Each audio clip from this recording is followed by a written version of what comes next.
evening, ladies and gentlemen. Good evening, great leaders and scholars. Thank you very much for joining us again tonight in this community of leaders. We are meeting again here tonight to discuss leadership because we have realized that leadership is everything and everything is leadership. We are here to empower each other as leaders, where peers talk to other peers, where peers empower each other, and we inspire each other, we correct each other, we encourage each other, we admonish each other. We talk leadership because as we always say in this platform, that we have realized that leadership is a journey. Leadership is not a destination. As long as you want to be a leader or a great leader, you've got to constantly develop yourself. As soon as you stop, you'll be definitely rendered obsolete. So that is why, in this platform, we gather together every week. We've got scholars or academics from different universities, and we learn a lot from each other. We have politicians, members of the media. We've got executives from the public sector and from the private sector. We have community leaders, religious leaders. As long as you're a leader, you belong here. We've got professionals from all walks of life. So leadership, that's what we are, and that's what we discuss is leadership. My name is Mazwe Majola. I'm from the Worldwide Institute of Leadership and Development. As you know, that we hold this masterclass sessions every Wednesdays, every week. And yeah, we've been doing this since 2020. We've learned a lot from each other as peers. We meet here, we discuss, we empower each other. As the saying is saying, as we always say, as the iron sharpens another iron, so shall leaders empower each other and inspire each other. And that is why we do here in this platform. May I welcome our our regulars and our members, those men and women who are here almost every week, or as much as they can, or as often as they can. You know that as I always say, we really learn a lot from each other, colleagues, and I really appreciate that you'd leave everything on Wednesday afternoon so that we can be here, so that we come here to learn, to unlearn, to relearn, and to co-learn together. Yes, that's what we do. But a special welcome to those colleagues who are joining us for the first time. If we are here for the first time, you've never been with us, thank you so much for joining us. And you are most welcome, and please do participate. Feel at home. This is the community of leaders. The format is that we will introduce the speaker. The speaker will address us, and then after that we can enter into conversation. So please do participate. Don't be diffident, and don't hold back. Don't feel that it's my first day. I just want to listen and learn. As I always say, that it's important to do that, but also would like to learn from you. That is why we are here. It's important we're here. Tonight, we are discussing a very important topic, and we are so glad that we are here tonight. Now, let me start with, obviously, we are a community of leaders here, and I hope I'm not going to be damping your spirit. We are supposed to have Dr. Candice Hartley from Eskom, who to address us. Unfortunately, she had a very, very serious personal emergency, and obviously I cannot expand here. And as I'm saying, it's personal. but I know what it is. It's so serious in such a way that she couldn't be with us, and she sends her regards and her huge apology. She's looking forward to be with us in a very, very near future. But what Dr. Candice has done, being one of the greatest leader, she said she would not leave us hanging alone. She has given us one of the best leader, and I'm so happy that she selected this brother of mine. I respect him a lot, and I'm so glad that he's the one who kind of substituted, as I always don't want to use that. I don't want to use that terminology, but because I favor this, there is this team in PSL. It's doing so well. I'm not going to say what is the name of this team. Those who are following football. So in this team, there is no substitute. Anyone who comes from the bench, they call it as an impact player, is the one who will come and change the direction, and the team will win. So here, there's no substitute. And I'm so happy that Dr. Candice has asked his or her colleague, my brother, Professor Andrew Johnson, who is the Chief Learning Officer at Eskom, to address us. So we are not lost. We have not been left alone. We've got also a very good speaker who will be taking us through tonight. As I said, really, it's someone that I would have loved to invite at any given time. So the perfect was just, no, tonight is going to be with you. And then Candice will come next time. Let me introduce Professor Johnson quickly so that he can take us through. He's got a flight to catch tonight. So he has been so wonderful to really take the space and say, even though he's traveling, he has changed his traveling schedule. He was supposed to leave at 4:30, but he'll be leaving tonight. So, you can see that it was something that was happening. But because these are leaders, they always make a plan to make sure that, and also our people who respect our platform, that they cannot just leave like that. As I'm saying that, I'm so happy that Dr. Candice has really selected a very senior person at Eskom. Just brief introduction, and then Professor Johnson will address us. So as I'm saying that he's a chief learning officer, the group chief learning officer at Eskom. So anything that has to do with learning, leadership effectiveness, leadership development, he's the key guy. So that is why it is here. It is really in a right platform to address us. Professor Andrew Johnson is a renowned organizational psychologist, leadership scholar, and critical social scientist whose career spans executive, academic, and advisory roles. He is the founder of the Institute for Leadership Action and currently leads the Leadership Effectiveness Unit at Eskom, where he is reshaping leadership development for impact. Professor Johnson holds BA and BA honors from UNISA and MSc in occupational psychology from Nottingham University, and a PhD in industrial psychology from University of Johannesburg.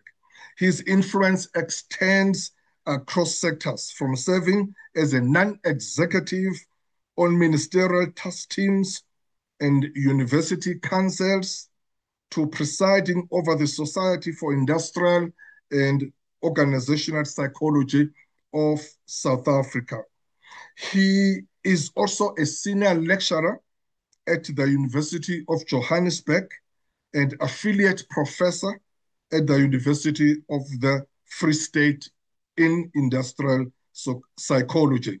Prof. Johnson has been recognized with numerous accolades, including Executive of the Year in the OGCE in 2012, the SABPP Lifetime Achievement Award in 2014, the IPM HR Director of the Year in 2014, the Global Forum Robert Delwuth Award in 2018, and the CIOPSA Change Maker Award in 2022. He's also a co-auditor, or rather a co-editor and contributor to Leadership Perspectives from the Frontline. That is a book over 1,000 pages with 80 contributors, regarded as one of the most comprehensive business leadership books ever published in South Africa. With his deep expertise in mental models and leadership development, he continues to inspire leaders to think differently, act decisively, and drive meaningful change. That is Professor Andrew Johnson, ladies and gentlemen. Prof, thank you so much and welcome once again. Thank you so much, my brother, for stepping in. You and I, we know what has happened, but yeah, I respect you and admire you. You can address us now. Thank you, sir. Go ahead.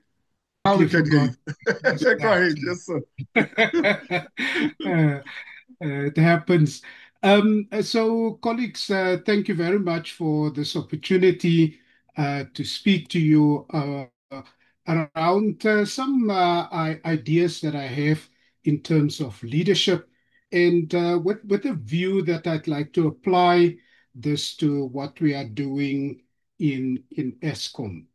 Um, I was originally asked to speak around leading in times of crisis, uncertainty, and complexity. So, with unilateral kind of intent, I decided to change it slightly and call it the mindset for leading in times of crisis and uncertainty. So, that's what I'd like to share with you about. For us in Africa, the idea of telling a story is very important. So I'm going to give you a brief story of what I'm hoping to cover in the limited time that we have available. The storyline is the following, colleagues. In ESCOM, we need effective leaders who can execute the strategy of the organization. There's a great strategy currently on the table that we are planning to implement for the organization, and it is very clear to all executive management, it's been cascaded through the organization. And this was with the intent that we want to turn around our business while we transition to a future desired state. And that's in a very tumultuous context of VUCA, which I'm sure all of you know, and maybe not so well known, the concept Barney, which is about how brittle, anxious, non-linear, and it, incomprehensible we have become because of this VUCA world that we had been experiencing. So we are transitioning our business within a context that is already tumultuous. In that regard, what we are saying is that we require, therefore, leaders who can do things in new ways around here. Doing things in ways in our own particular way around here, as you might recall, is a definition of what culture is about, the way we do things around here. So we are saying we want our leaders to do things in new ways around here and therefore need to adopt new behaviors. But we're also saying that such new ways of doing things around here, which is about our culture, will require new ways of thinking around here, which has to do with our mindset. And that mindset I want to share with you, many of these things will be familiar with you, is what I think best described by Carol Dweck's growth mindset. I'll speak briefly to that and not in any particular detail. However, here is a problem about adopting these new mindsets. is that there are major obstacles to these new ways of thinking. First of all, it's a lack of our inability to unlearn. And secondly, it is about the veil of our limited perception. And we need to then try and understand, why does this happen? Why this inability to unlearn? Why this limited perception? We need to explore a little bit, why does that happen? And even more importantly, colleagues, the consequences thereof. And then to be able um, apologies, to be able to say, once we understand the consequences of this inability to think in new ways, we must then therefore ask, what must we do? How should we adopt new ways of learning? And that will probably have to do with, first of all, how can we rethink the whole concept of leadership, and in particular, leadership as action? And secondly, seeing leadership, or learning rather, as fundamentally an examination of that which drives our behavior. With these new insight, colleagues, I want to end off and say we therefore need to build programs for development of our leaders that are fit for purpose. And that fit for purpose is to do, is it able to tackle not only the behavior of leaders, but also the mindset thereof? And what would such a program look like? And therefore, such a development program would have to do with an insight type of development framework, which I'll share with you. So let's try and deal with this as quickly as possible that we can. I often think that a very simple way of thinking about leadership in a disruptive world is to think of it at three layers at least. And those layers are, you need to lead yourself. Secondly, then only can you aspire to lead others. And only then would you be able to step up to leading the organization. And this is what I believe is what that leadership would look like for this disrupted world. I believe that for that, as we have indicated earlier, there's a new mindset that is required. Carol Dweck speaks of that type of new mindset, I think appropriately, as a growth mindset. It's individuals who believe that their talents can be developed through hard work, good strategies, and input from others, as opposed to somebody who's got a fixed mindset. In other words, it's that kind of person who believes that he's got all the skills, past, present, and future, and has a great kind of attachment to what he believes or she believes, gifts and talents that we have. There's nothing further we can learn. That growth mindset will help us to deal with challenges in a way that we embrace it, obstacles that we would see as something that we must persist in the face of setbacks. Effort is seen as putting in hard work towards a path of mastery. Criticism is welcome because you learn from it.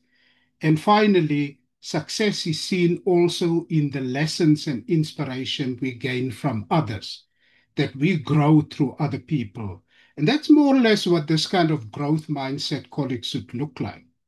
But as I've indicated in my storyline, there are two challenges to this. And the first is our inability to unlearn. Um, you all know the quote by Alvin Toffler, which for me is, first of all, fascinating insofar as Alvin Toffler made that particular quote in 1970 in his book Future Shock. And in that book, now, what is fascinating about it, obviously, is that we are talking about something that he said some 54 years ago. And that is quite significant insofar as we believe how appropriate and applicable and relevant the quote is that he made back at that time in 1970. And the quote goes that you know yourself, the illiterate of the 21st century will not be those who cannot read or write, but those who cannot learn, unlearn, and relearn. Now, that is an overquoted quote, and I quote it also a lot. But one thing in that quote, which I underline, is the idea of unlearning, because of all of the learning that we have to do, that is probably the most important one. Why is that so? It's partly because we have built up the learning that we have over a long period of time. And it has been shown that some of our brightest people find it very difficult to learn, partly because we are so deeply emotionally invested to what we know.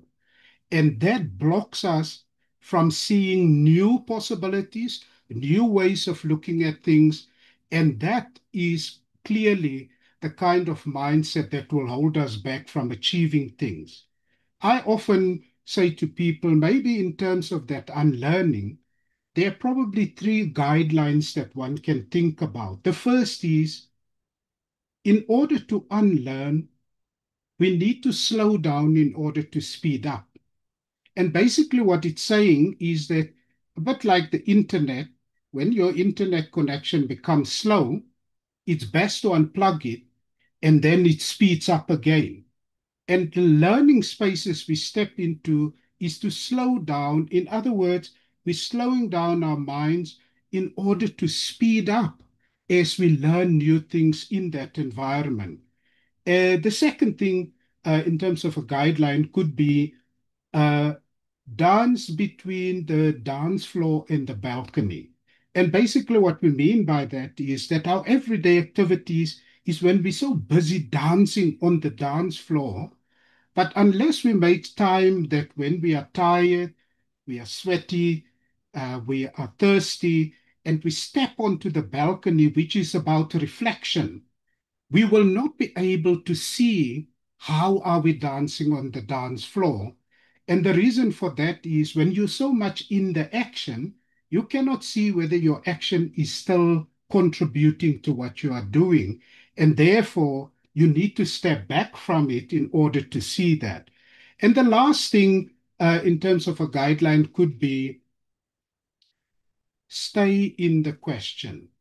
And by this, I mean simply, our minds jump so quickly to conclusions and solutions when we encounter a problem that we are not able to fully comprehend what is exactly the problem we are trying to solve.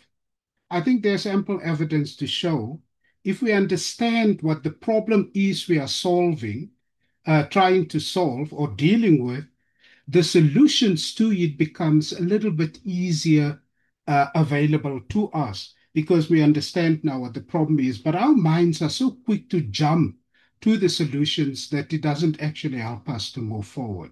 So, colleagues, that was the first concept, our inability to unlearn because our cups are so full, we can't pour new knowledge into that cup. We can't pour new skills into it, and therefore we need to let go in order to take on some new things. Then only can we learn and relearn.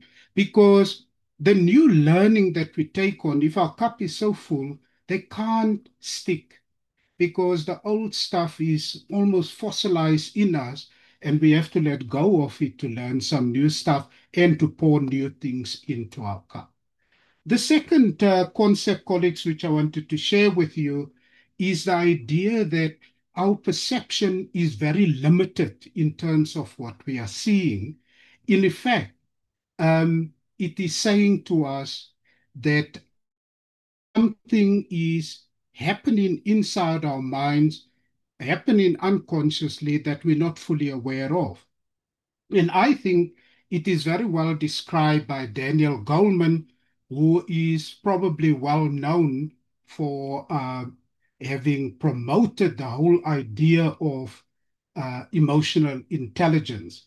But he wrote another more interesting book, which he calls Vital Lies, Simple Truths, The Psychology of Self-Deception. And in this book, it talks about a quote which is almost in the form of a note, which helps us to understand what exactly it is that we are dealing with, how limited our perception is of what we see. And therefore, when we design and respond and create solutions to things, we are actually also limited in what we are able to do because we only see part of reality. In this particular quote, colleagues, he says, the range of what we think and do is limited by what we fail to notice. And because we fail to notice that we fail to notice, there's little we can do to change until we notice how failing to notice shapes our thoughts and deeds. And it's a very kind of naughty kind of that he makes. But basically, what he's saying, if I were to break it up in the two lines in that paragraph, the first line is the range of what we think and do is limited to notice. And the point he's trying to make here is that something is blocking us from seeing the sum total of reality to the extent that some would say what we think we know of reality when we look at it and we perceive it, which mostly come through our five senses, we only scent of that reality. Yet we act as if we know the 99%. And that is a blindness in us. And therefore, we speak about these blind spots in ourselves, that what we think we do, and that is this kind of blindness, colleagues, come from childhood, where we've been conditioned and socialized into thinking of reality in a particular way through our parents, the communities we grow up in, school, the religious affiliations that we have. It begins to create a perception of the world which is limited to what we are seeing, and we don't see the full picture. And the way we act in organizations is exactly that, that leaders often act as if they know everything, and they block all possible insights that might be gained from their people. And therefore, they can't move forward. They can't make gains for their particular department and for their organization. So he's saying that this conditioning and this socialization is blinding us from not being able to see everything what we are looking at.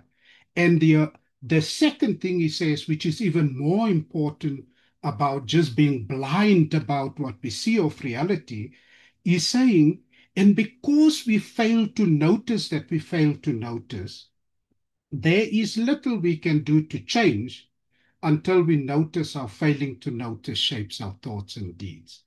And what he is saying is that not only there's a bigger problem than our blindness, which in some ways is given to us as we are born into society and shaped to think and do in a particular way.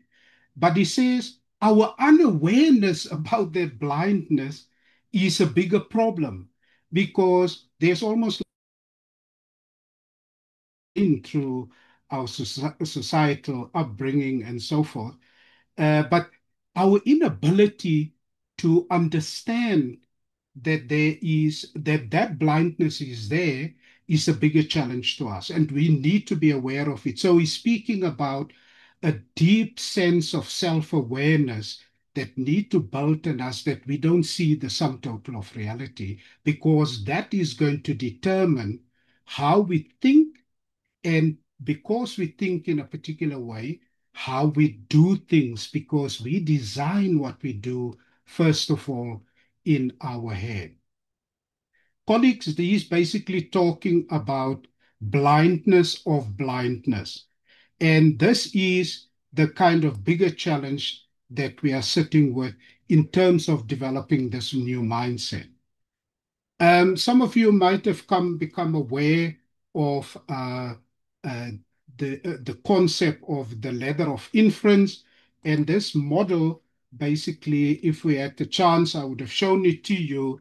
It is saying that when we see observable data, because information that is available to us is unlimited quantities, and because our capability to process that information is limited, we have to select some of that data and leave others out. And then we put meanings to that data, and then we make assumptions of that data, we draw conclusions, and ultimately we develop beliefs about how we see that particular thing playing out in the world. It's what we call in psychology mental models. That mental models determine how you're going to think about it next time. Now, the selection of data is a natural survival thing that we have to do because we can't deal with all of the information available to us at any point in time. So we select some data, leave others out. The problem is not the selection, it's the basis on which we make the selection. It's a bit like saying filtering is a good thing because it's for survival. It's the filter which is the problem. And in this particular instance, our filter is our belief system, which determines what exactly do we see. And the more we become aware of that, what is happening here, we will design actions then in our kind of organization that begins to operate differently. Because that kind of blindness that develops on the way that we select information leads to what we call skillful incompetence. And basically, it's saying we are good at doing things badly. Why is it skillful? It's because it's automatic, it is unconscious, it is spontaneous the way we do it, and it is effortless. That's what skillful means. It's a bit like this idea that I often have when I go to our power stations and you stand in this building, which is incredibly noisy, and you stand with this very skillful engineer, and in all of this noise, all you hear is noise of these big machines running all over the place. And you would say, I can hear that somewhere there's a machine that is not running correctly. That is what skillful is, that in that noise, you can pick it out. And but so that is what we mean by skillful. But on the other hand, incompetence means we produce outcomes that we didn't intend in the first instance.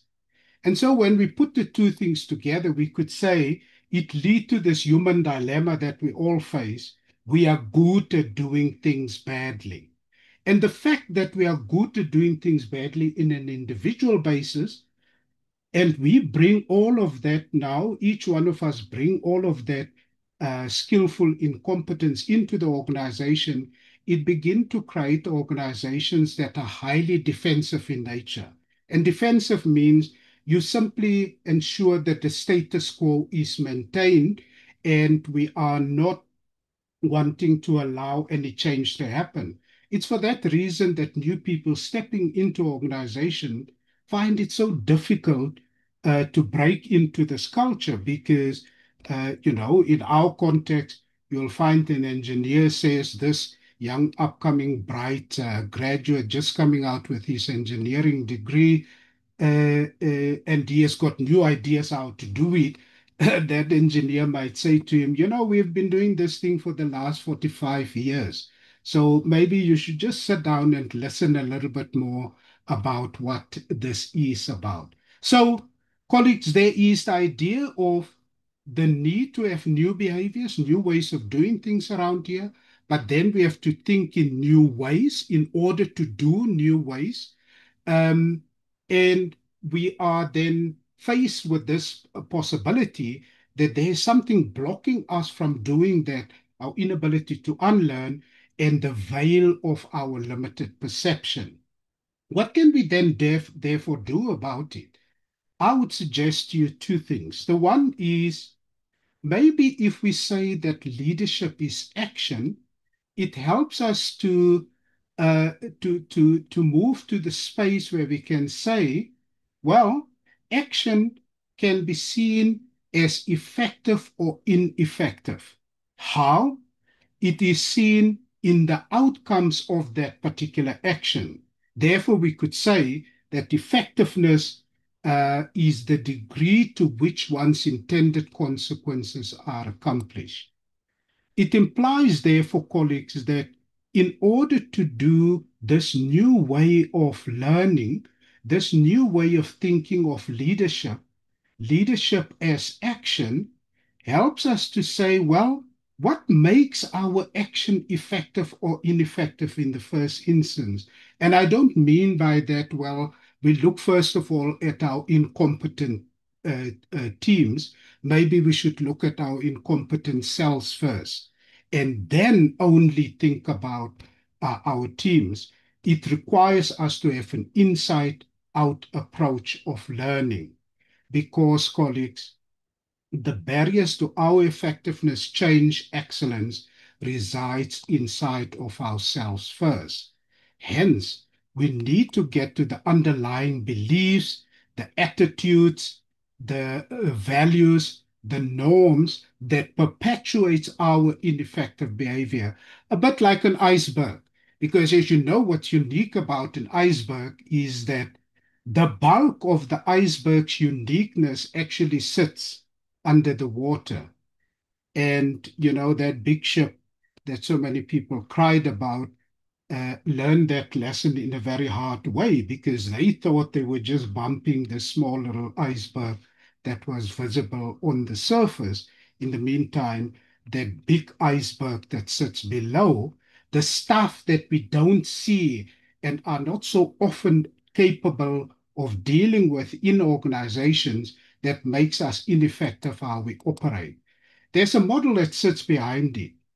And the model is basically to say our beliefs, our mental models, our values and norms drives our actions or our behavior, and that leads to consequences, the results of that we have achieved or we haven't achieved.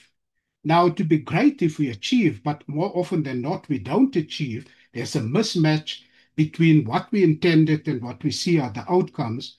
What can we do? We can go and do single loop learning, what we call single loop learning. And that means let's change the behavior, which is where our programs are mostly focused. Changing the behavior of the leader. How do you lead within the organization?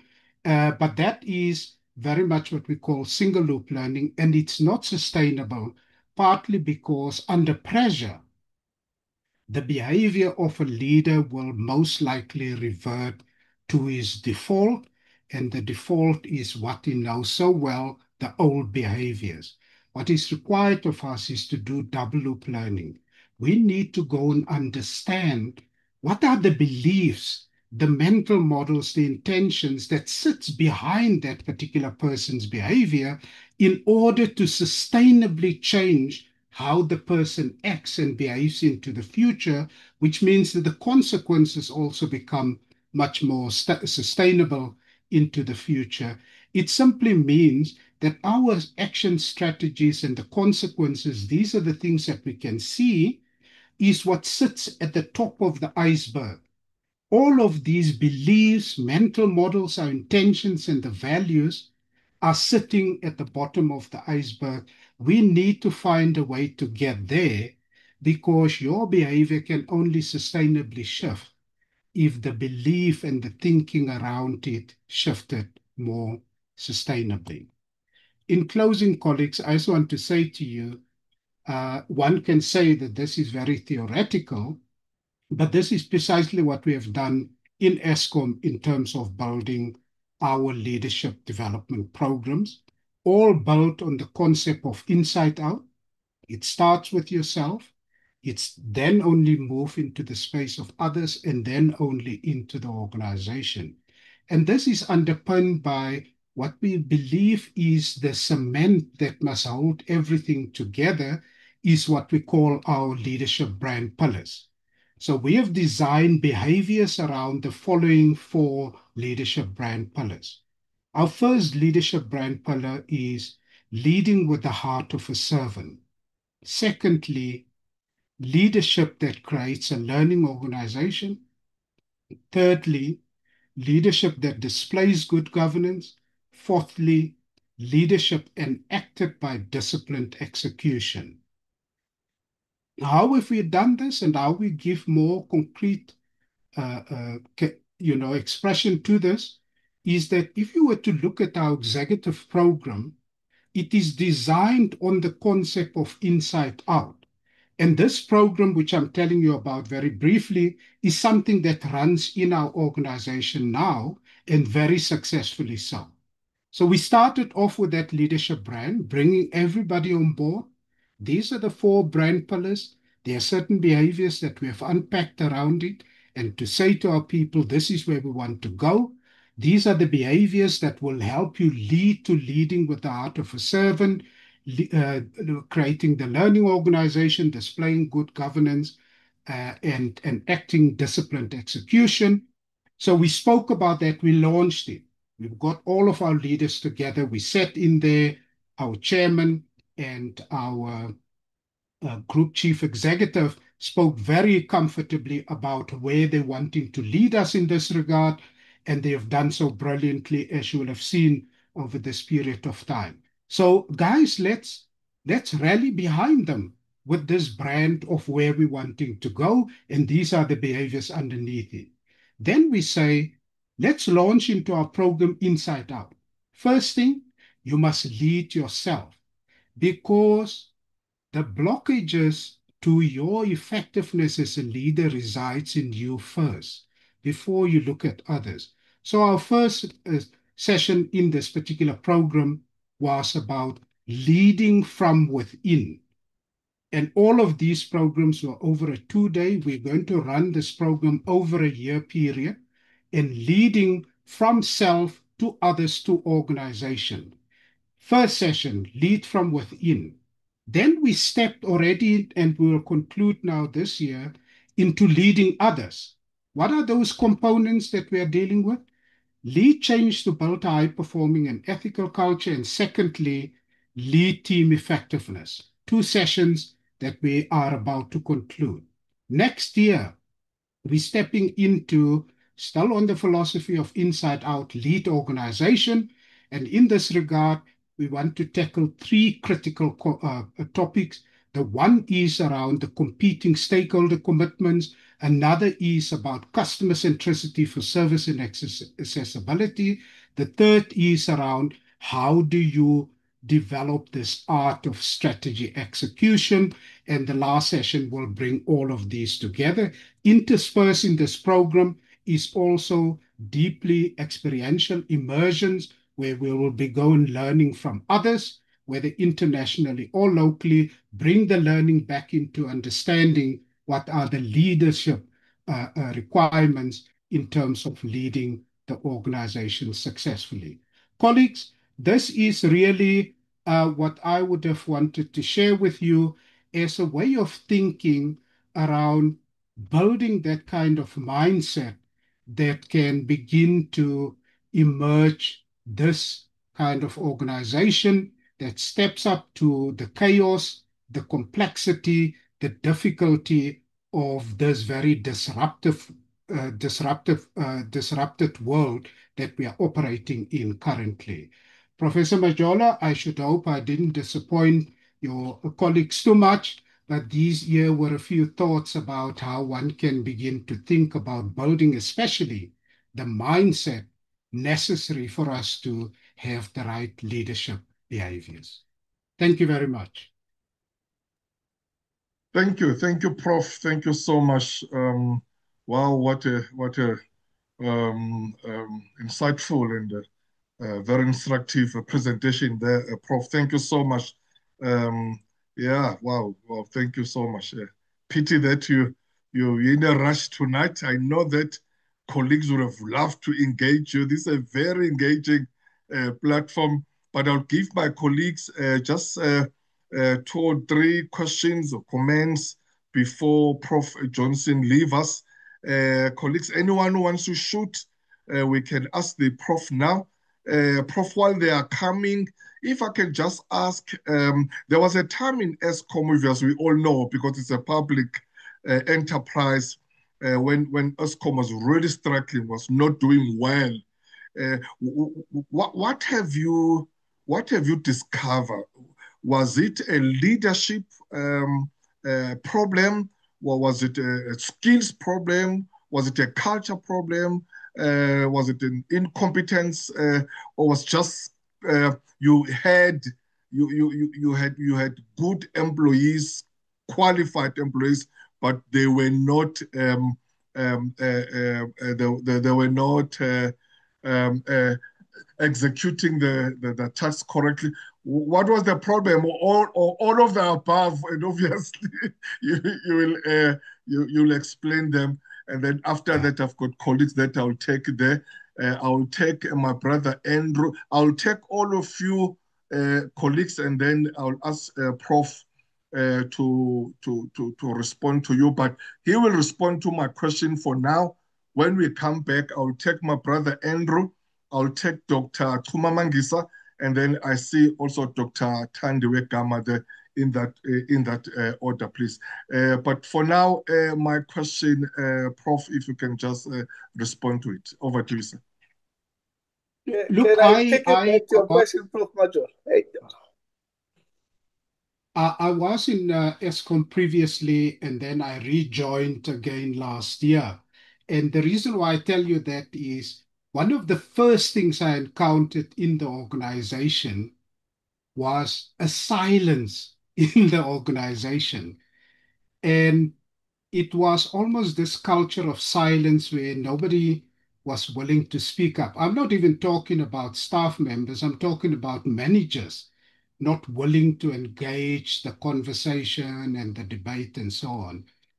And one of the things I did was to do a diagnostic in the organization to understand what causes this. And clearly, cutting a long story short, it was very much a culture of fear that operated in the organization.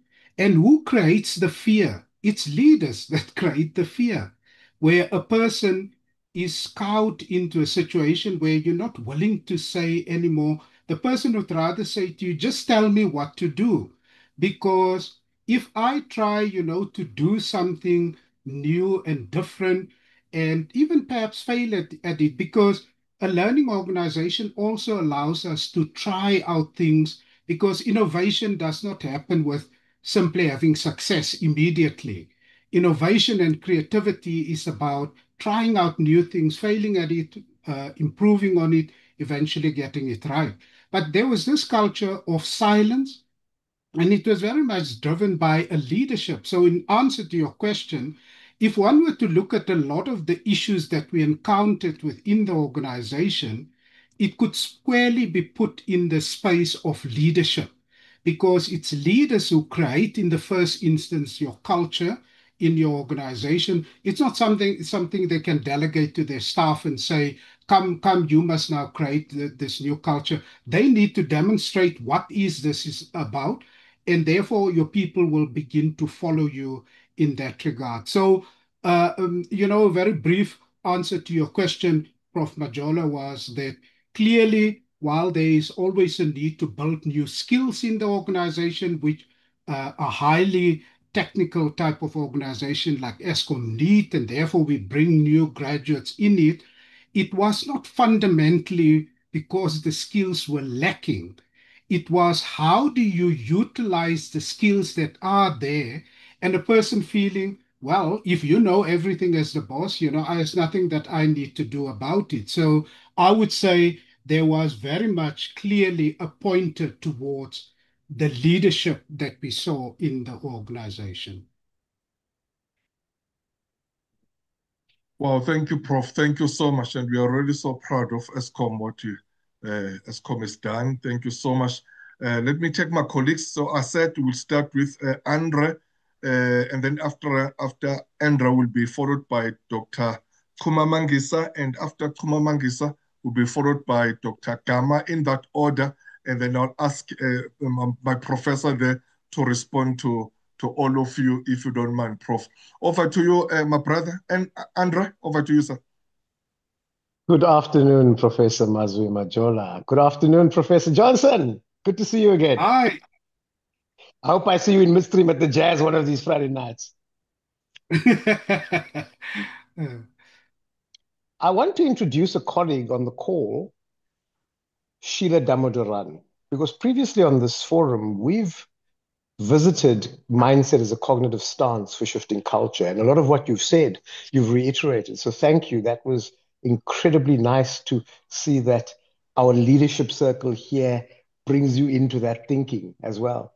But I think Sheila, hopefully you'll turn on your camera. And so Sheila runs an organization called Systems Thinking Research Leadership Development Institute out of Gaborone, having launched it in Singapore in the police service there. But here's the question I'm going to ask. But Sheila, finish my question because you know what I'm thinking. Okay. Andrew, there was a time when Eskom was the world's best utility before the recent issues, right? There was a mindset, there was a mental model. When Ian McRae ran that thing and Louis and those guys were running that thing was humming. It wasn't delivering energy to everybody, but it was humming, right? So when I look over the period of the last 40 years of the utility, when it worked, when it didn't work, and if I ask you, using dynamic complexity and sense making, using the data model, how have we prepared people to make it hum again so that it has the best utility in the world to drive, from an energy perspective, the growth onto the continent and economics? Because you know it's been a drag on economics over the last few years, yet it was the bastion of our growth as a country, as a nation. So I'm beginning to check, and you know, Sheila, the fifth discipline, come, because Andrew's a scholar in this regard. I know he is. Let's stretch this thing now. Let's stretch the mental model and see where the shared prosperity for the nation can go. So Sheila, finish the question. Yet. So Andre, please help me here. I've been reading somewhat what Eskom has been doing, and you know, it's been amazing what it has done in such a short time. I also listened to you today, Dr. Johnson, your work. I picked up that you were talking to Chris Argyris's work. Am I right? Is that Absolutely. your reference? That you're mentioning about Chris Argyris's work. You know, to me, the story of Eskom, what I'm picking up is obviously it is trying to service a nation that is wanting to grow. Maybe somebody in the group or even yourself, you can advise me, but I'm picking up something like the employment situation in the country is around 16 million who's employed formally, trying to service or meet the needs of a country of a population of 64 million. I don't know whether those numbers, resonate for you or for the group, but I can imagine in trying to, a population of 64 million using Eskom services and then being able to pay for those services. Truly, it's about a much smaller population that is employed formally and being able to provide for those services. So there is that context that is for me, how is that working and shaping for the organization? Now, I'm saying all of this, of course, typically when I do work with an organization or with a country, I would love to see a lot more data. I haven't seen a lot of it yet. A lot of my work has been in Botswana. I've just started through, the work that Andre is doing, bringing me into South Africa. So at the top of my head, this is what I'm seeing. And Andre, perhaps you can also throw a bit more light. Is there something else that you Andrew, felt? here's my big question. Here's my big question. And Andre, please, Andre, wait. Andre, please. I think Andre is our member in this platform, so he knows how we do things. I suggest that we get Sheila one day, and then if she can address us, and then we can go deeper into what she's doing. But now, Certainly. really, we've got time constraint for Professor Johnson. He must leave. So I think we've got your comment, your question, and also Sheila's one. With respect, let us take was it Dr. Mangisa? And then Dr. Mangisa will be followed by Gamma.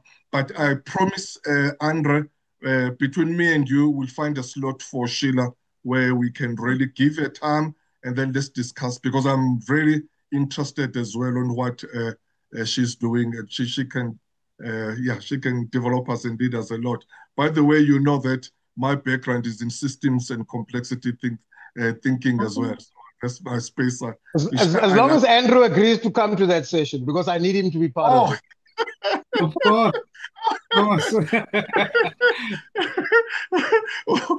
We'll definitely make sure that it happens, Andrew. Thanks, my brother.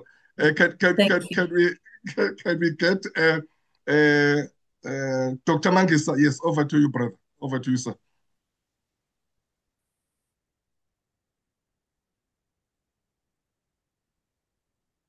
Are you still with us, Dr. Mangisa?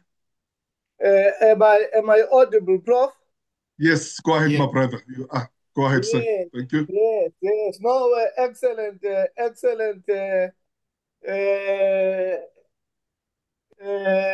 talk by Professor Johnson. Indeed, you have, equipped, how we think our leadership. A great space indeed. But where I would want to start, Prof. Johnson, I am happy that you are here. My doctoral thesis, I did it.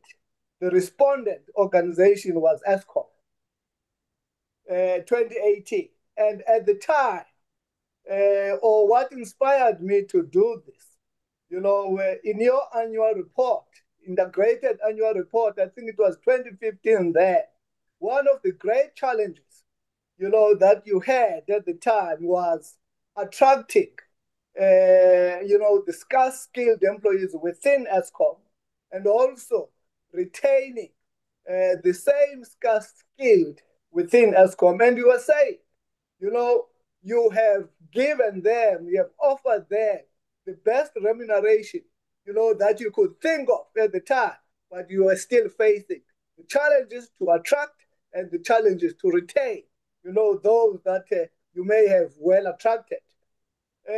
And my thinking then was to say, money or remuneration, it is not the panacea to resolve this issue.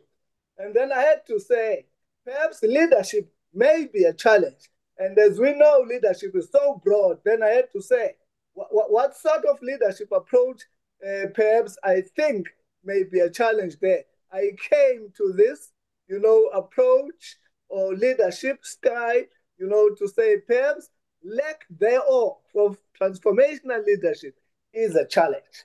And indeed, in support of what you are saying, that perhaps in some of the challenges that we have experienced within Eskom, it is because of leadership, it being a challenge. I fully agree with you. But now, the question then that I have, within the VUCA concept, trying to lead within the VUCA concept from an Eskom point of view, one of the findings, the findings, as a result of the study, sit with the engineers.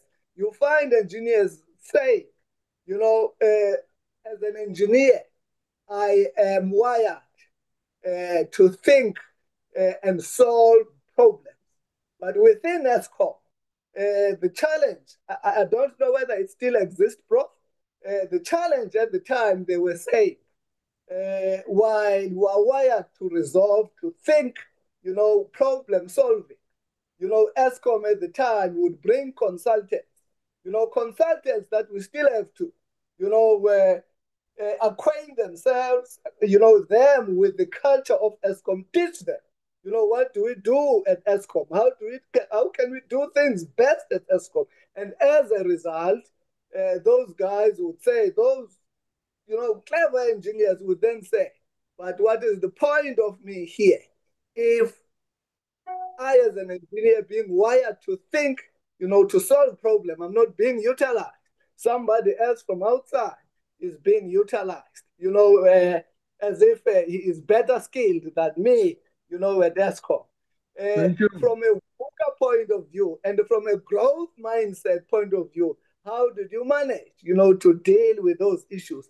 If, but I suppose you managed to deal with these issues, especially, from the approach of leadership that you talk us through. Thank you so much. Thank you, Doc. Let's move to Dr. Gama. Thank you. Good evening, colleagues. And can I steal this moment and just say hello to my Professor Andrew Johnson? Him and I know where we meet. We know each other from SIOPSA, but thank you for that presentation, Prof.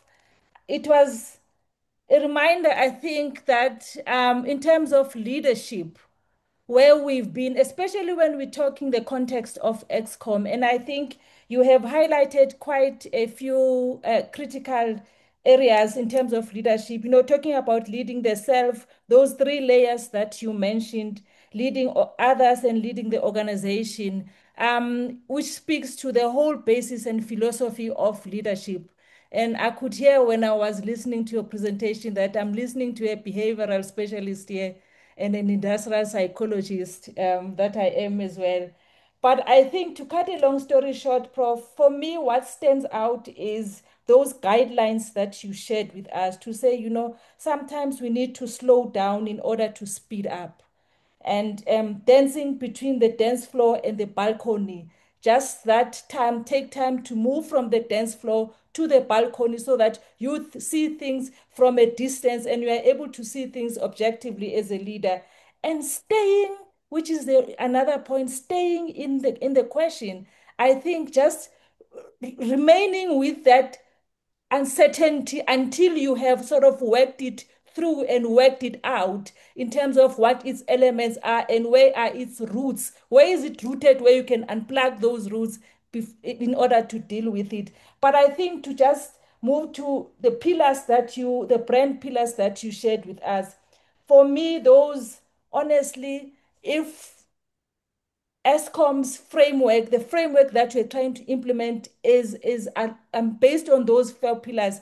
I can't imagine that, as you said, next year and the other year you are rolling it out to organizational level to say in the next 3 to 4 years, what will we see of ESCOM and what would leadership?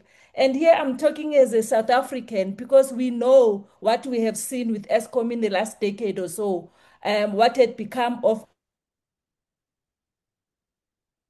But I think to just close is just to ask to say, of those pillars and those brand pillars on which this framework will be based on, Prof, is there any measurement in terms of the pillars now to measure the success of it once it's rolled out? What are we as South Africans should be looking at to see, wow, ESCOM has really made it? What would be those pillars that should tell us? First and foremost, as South Africans. Secondly, as probably in terms of just the model itself, those that would be working within ESCOM would be able to look at each other as executives and as employees in ESCOM and say, we have done it. What will tell ESCOM that we have done it? Thank you. Beautiful as it is, this framework. Thank you. Thank you so much.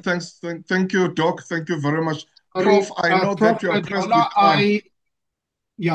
I have to say I'm really tight now on time. Unfortunately, colleagues, when they asked me to step in, I thought it was just an hour, and unfortunately, should have built in another half hour for conversation. I really apologize for that. I'm going to briefly respond, but I also said to Prof. Majola that if you still have questions, colleagues, please channel them to him, to me, so that I am quite happy to respond to it. And maybe there's a conversation again later on where we can deal with the nitty-gritties of what I said, because in those couple of minutes, one can't really unpack anything in detail. But just to say that um, you know that the mindset, Andre, that we had when Eskom was flying so high was obviously in a particular context, and we have to accept that it wasn't a context where we dealt with so many more problems. So, for example, creating electrification for a larger population in South Africa, which created its own challenges and so on. But I would say that even at the time of McRae, or as is the case now with this brilliant leadership between Mteto Nyati and Dan Marokane, is that what made the difference about all of those instances where we could say Eskom was really doing well is the kind of top leadership we had in our organization. We had vision.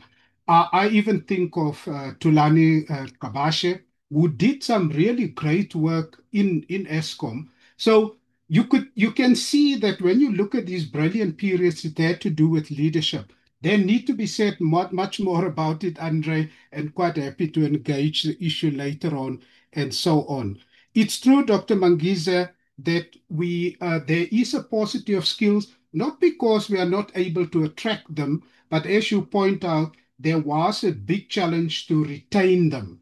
Because I can tell you, if one was still to look at the number of really skilled graduates coming into Eskom, we far outstrip many organizations in terms of attracting them, but it has to do with building a culture in which we can retain those skills to build further. Thank you very much, Standi, for your comments there. You and I walk a long path already in various other places and can engage the topic further. I just want to say sorry, colleagues, I really am pressed for time. I have to rush to the airport, catch a flight because I'm doing some stuff at our Koeberg nuclear power station over the next 2 days. Prophet Majola, I just want to say opportunity to be here. I'll be very happy to be part of these conversations going forward into the future and look forward to that.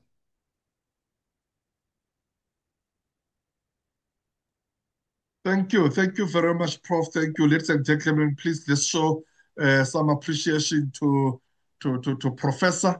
As we always do, yeah, there's that button there. You can just press yes, let's do that as we are showing some appreciation to Professor Johnson. Thank you so much, Prof. Thank you for empowering us tonight, for being with us. We really appreciate for what we have done, and we're definitely going to engage you in the near future. You can see, and apologies to, I know that our colleagues would have loved to engage you, but we'll find another slot for you where you'll come back, and also we can engage further. You know now who we are, how we do things, and in our platform we engage, and then we've got a robust discussion. But thanks, my brother. Let us release you now so that you can catch your flight. We'll close our session, and then. But we really appreciate you. We'll definitely engage you to come back next time. Thanks, my brother. Thank you so much. Thank you, all the best. And good evening to you. Bye-bye. Thank you. Thank you. All the best. Thank you very much. Safe travels.